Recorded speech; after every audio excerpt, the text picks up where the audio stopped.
Okay, તો ચર્ચાની શરૂઆત કરીએ, કારણ કે આપણી સાથે ઘણા બધા પેનલિસ્ટ છે આ મુદ્દે વાત કરવા માટે. તો એમની પાસેથી જ એમના અનુભવો, એમણે શું જાણ્યું છે, આપણે શું એમની પાસેથી મેળવી શકીએ એ વિશે વાત કરવાની છે. આપણી સાથે ગેસ્ટમાં જોડાયા છે પૂર્વ એસીએસ છે આપણા ગુજરાત ગવર્મેન્ટના મનોજભાઈ અગ્રવાલ, એ આપણી સાથે જોડાયા છે. સાથે જ જીતેનભાઈ ત્રિવેદી છે જે ઓડિટર છે અને સીએ છે. નયનભાઈ પરીખ છે, ઇકોનોમિસ્ટ છે.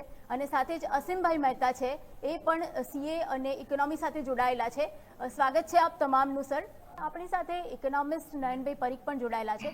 નયનભાઈ, તમને મારે પૂછવું છે કે પૂર્વ આઈપીએસ જ્યારે કોર્પોરેટ કંપનીમાં જોડાય છે ત્યારે શું એ કોર્પોરેટ ગવર્નન્સ સુધારી શકે છે? આપનું શું માનવું છે? મારું એમ માનવું છે કે કોર્પોરેટ ગવર્નન્સ કઈ કંપની છે અને કયા અધિકારી છે એની ઉપર વધારે આધાર રાખે છે. પણ ઓવરઓલ હું એમ માનું છું કે કોઈ પણ માણસ જેને પોતાના 30-35 વર્ષ સરકારી જુદી જુદી કંપની સેક્ટરમાં ગુજાર્યા હોય એને, અને જેને સરકારનું આખું ફ્રેમવર્ક, સરકારમાં શું ચાલે શું ના ચાલે એ બધો ખ્યાલ હોય, એ માણસ ચોક્કસ કોમ્પિટન્ટ હોય તો કોર્પોરેટ ગવર્નન્સમાં કંપનીને મદદ કરી શકે, કંપનીને કહી શકે કે સરકારના, કારણ કે finally corporate governance is both what is right for you to do, but is it right for you to do or not.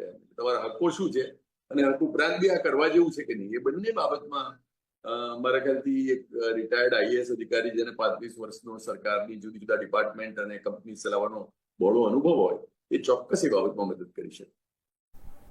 ચર્ચા તો નયનભાઈ આપણી સાથે જોડાયેલા છે. નયનભાઈ પરીખ, નયનભાઈ આપની પાસેથી જાણવા માંગીશ કે આ પ્રકારના જે આઈએએસ અધિકારીઓની નિયુક્તિ હોય છે એ ખાસ કરીને જે નીતિગત જોખમો છે એ સમજવામાં અને ઇઝ ઓફ ડુઈંગ બિઝનેસનો જે આપણે કન્સેપ્ટ છે એને આગળ લઈ જવામાં કેટલા મદદરૂપ થાય છે?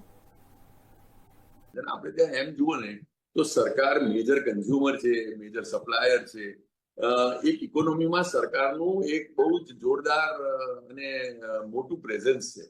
એટલે ઘણા ખરા લોકોને સરકાર જોડે નાના, જેમ એમએસએમઈ હોય, હવે એમએસએમઈ ના તો બોર્ડ હજુ ઓછા થયા છે, પણ હવે પેલા જે એસએમઈ ના આઈપીઓ થવા માંડ્યા એના કારણે એમાં પણ ઘણી કંપની પબ્લિક ગઈ છે, એ લોકોના પોતાના બોર્ડ એમને બનાવવાના હોય છે.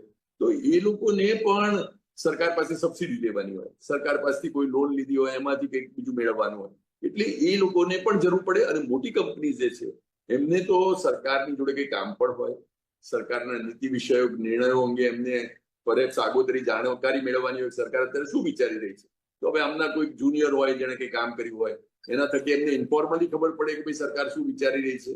એમને સરકારમાં કંઈક કામ હોય તો પણ મારા ખ્યાલથી એ પોતે જાય અને એમના જો ડાયરેક્ટર કોઈ સરકારી ઓફિસર પાસે જાય તો એમાં પણ જે ફરક પડે મારા ખ્યાલથી એક મેજર હોય છે. આમ તો જુઓ તો મોટા મોટા લાર્જ આપણા જે ઇન્ડિયાના ટોપ 5-10 કોર્પોરેટ છે એ લોકો સારા અધિકારીઓ રિટાયર થાય એની રાહ જોતા હોય છે કે રિટાયર થાય અને કાં તો જો એમને ત્યાં ફૂલ ટાઈમ આવી જાય તો ફૂલ ટાઈમ આવે તો પણ કામ લાગી શકે. પણ અમુક વાર કારણ કે સરકારી ઓફિસર્સ એક સાઈડ ઉપર ટેબલના બેઠા હોય છે એટલે પેલી સાઈડ બેસવા માટે તૈયાર ના થાય તો એટલીસ્ટ ડે ટુ ડે કામગીરી માટે, કારણ કે એકવાર એ લોકોએ એ કંપનીઝને પોતાની પાસે ફેવર માંગવા માટે બોલાવ્યા હોય અને હવે એમને જ એમણે જો બોસ કહેવાના હોય તો એ થોડું મુશ્કેલ પડતું હોય છે.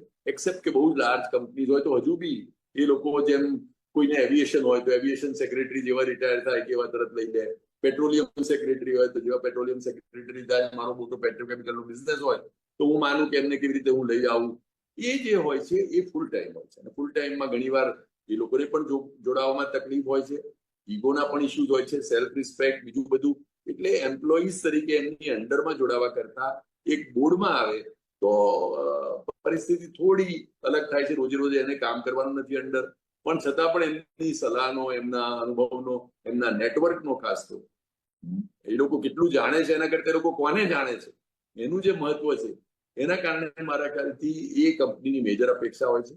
અને એના માટે એક વિન વિન પરિસ્થિતિ સર્જાતી હોય છે, કારણ કે જે સરકારી અધિકારી છે એને પણ એકવાર રિટાયરમેન્ટ પછી ખબર છે કે મારે એક થોડું કંઈક ને કંઈક પોતાનું રેલેવન્સ જાળવવું હોય, કોઈ વાર કંઈક ટ્રાવેલ કરવા મળે, કોઈ વાર આ બધી ચીજોનો લાભ કરવા મળે તો દે would have also sum kind of activity. એટલે એ બંને રીતે એક બંનેનું વિન વિન સિચ્યુએશન થતી હોય છે.